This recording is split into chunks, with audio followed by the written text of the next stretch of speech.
ہماری نظر بنی ہوئی ہے۔ فی الحال ایک اور اہم خبر، جموں کشمیر کے ضلع پنچ میں گزشتہ کئی دنوں سے پاکستان لگاتار اپنی ناپاک حرکت کر رہا ہے۔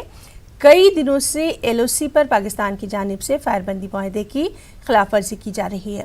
گزشتہ رات بھی پاکستان نے پنچ کے گولپور سیکٹر کے کرمارا علاقے میں ایل او سی پر ہندوستانی فوج کی چوکیوں کے ساتھ ساتھ رہائشی علاقوں کو بھی نشانہ بنا کر گولہ باری کی۔ پاکستان کی اس ناپاک حرکت سے رہائشی علاقوں میں خوف و ہراس کا ماحول ہے۔ اس گولہ باری کے دوران نیوز 18 اردو کی ٹیم نے کرمارا میں حالات کا جائزہ لیا۔ نیوز 18 اردو کی ٹیم گراؤنڈ زیرو پر موجود تھی اور گولیوں اور دھماکوں کی آواز لگاتار گونج رہی تھی۔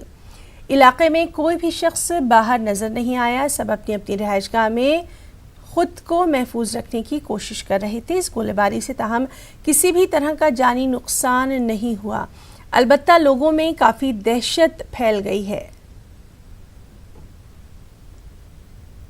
اپنی ناپاک حرکتوں سے باہر نہیں آ رہا ہے۔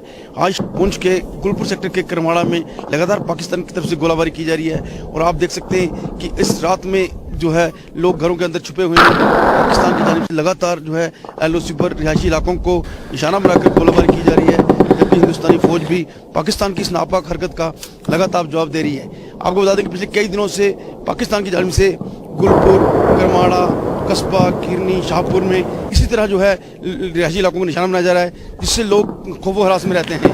Manish Sharma, news 18 Urdu, L O C, کرماڑا، پنچ۔